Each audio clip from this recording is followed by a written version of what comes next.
आज आपण नवरात्र स्पेशल उपवासाचे लाडू बघणार आहे। एक लाडू जर खाल्ला तर दिवसभर दमदमीत राहणार आणि अशक्तपणा सुद्धा येणार नाही।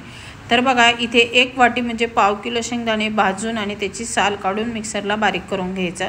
नंतर त्याच कढईमध्ये 2 चमचे तुपामध्ये राजगिऱ्याची अर्धी वाटी पीठ घ्यायचं आणि ते छान असं खमंग बघा तांबूस कलर येईपर्यंत भाजून घ्यायचं।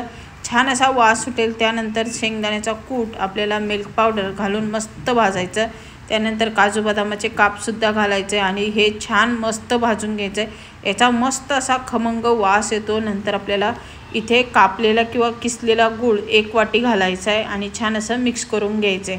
हे मिश्रण एकदम मस्त तयार होतं आणि या लाडवाचा इतका खमंग असा वास दरवळतोय घरामध्ये।